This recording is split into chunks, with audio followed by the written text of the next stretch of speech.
മാരാരിക്കുളം വടക്ക് ഗ്രാമപഞ്ചായത്ത് 1-ാം വാർഡ് കമ്മിറ്റിയുടെ ആഭിമുഖ്യത്തിൽ മെറിറ്റ് അവാർഡും പഠനോപകരണ വിതരണവും സംഘടിപ്പിച്ചു. മാരാരിക്കുളം വടക്ക് ഗ്രാമപഞ്ചായത്ത് 1-ാം വാർഡ് കമ്മിറ്റിയുടെ നേതൃത്വത്തിൽ മെറിറ്റ് അവാർഡും പഠനോപകരണ വിതരണവും സംഘടിപ്പിച്ചു. ഗ്രാമപഞ്ചായത്ത് പ്രസിഡന്റ് കെ സുദർശന ഭായ് ഉദ്ഘാടനം ചെയ്തു. പഞ്ചായത്ത് വൈസ് പ്രസിഡന്റും വാർഡംഗവുമായ സി ഷിബു അധ്യക്ഷത വഹിച്ചു. ചേന്നവേലി പള്ളി വികാരി father Siju P Job merit award വിതരണം ചെയ്തു. കണിച്ചുകുളങ്ങര സർവീസ് സഹകരണ ബാങ്ക് പ്രസിഡന്റ് വി.ആർ. ദിനേശ് പഠനോപകരണ വിതരണം നിർവഹിച്ചു. വാർഡ് വികസന സമിതി convener C P. Pradeep, Lalamma Benny, Shirley Ouseph, Kumari Pradeep, A Bastin, C Eugene എന്നിവർ പങ്കെടുത്തു.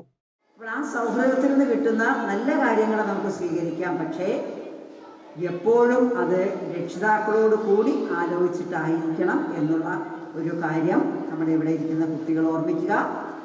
+2 വരെയുള്ള കുട്ടികൾ ഇവിടെയുണ്ട്. +2 എന്ന് പറഞ്ഞാൽ അല്പം ഒരു ഷിഫ്റ്റ് നടക്കുന്ന ഒരു പ്രായമാണ്, നമുക്കറിയാം.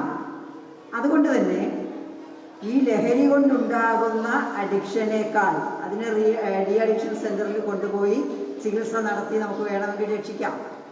പക്ഷെ അതിനേക്കാൾ വലിയൊരു അപകടത്തിലേക്കാണ് നമ്മളെല്ലാവരും പോകുന്നത്. നമ്മുടെ കുഞ്ഞുങ്ങളെല്ലാം ഡിജിറ്റൽ അഡിക്ഷന് വിധേയമായിക്കൊണ്ടിരിക്കുകയാണ്. നമുക്കറിയാം, കൊറോണ കാലഘട്ടത്തിൽ സ്കൂളുകളിൽ ഇത് വളരെ അത്യാവശ്യമാണ് എന്ന് പറഞ്ഞപ്പോൾ നമ്മളെല്ലാവർക്കും മൊബൈൽ ഫോൺ വാങ്ങിച്ചു കൊടുത്തു. പക്ഷേ ആ കാലമൊക്കെ കഴിഞ്ഞ് സാധാരണ നിലയിൽ നമ്മുടെ ക്ലാസ് മുറികൾ പ്രവർത്തിക്കാൻ തുടങ്ങിയപ്പോൾ ഈ മൊബൈൽ ഫോണിൻ്റെ ആവശ്യം നമ്മുടെ മക്കൾക്കില്ല. ഒരു +2 വരെയൊക്കെ പഠിച്ച് അവരുടേതായ പ്രത്യേകമായ ഒരു ഫീൽഡിലേക്ക് അവർ പോകുമ്പോൾ മാത്രം മതി അവർക്ക് ലാപ്ടോപ്പ് ആയാലും മൊബൈലായാലും. പക്ഷെ ഇന്ന് നമ്മുടെ കുഞ്ഞുങ്ങൾ അംഗനവാടിയിൽ പഠിക്കുന്ന അല്ലെങ്കിൽ 2 വയസ്സുള്ള കുഞ്ഞിന് പോലും നമ്മൾ എന്ത് ചെയ്യും?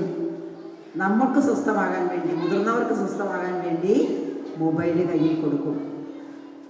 ആ മൊബൈൽ ഡിജിറ്റൽ അഡിക്ഷൻ എന്ന് പറയുന്നത് കുട്ടികളുടെ കണ്ണ്, തലച്ചോറ്, കാത് ഇതിനെല്ലാം അപകടം ചെയ്യുന്ന കാര്യമാണെന്ന് എത്രയൊക്കെ നമ്മൾ കേട്ടിട്ടും നമ്മളതൊന്ന് നിയന്ത്രിക്കാൻ തയ്യാറാവുന്നില്ല എന്നുള്ള ഒരു ദുഃഖകരമായ സത്യമുണ്ട്.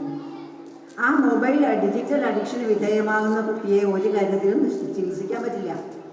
ലഹരിക്ക് അടിമയായാൽ നമുക്ക് ഡി അഡിക്ഷൻ സെൻ്ററിൽ കൊണ്ടുപോകണം.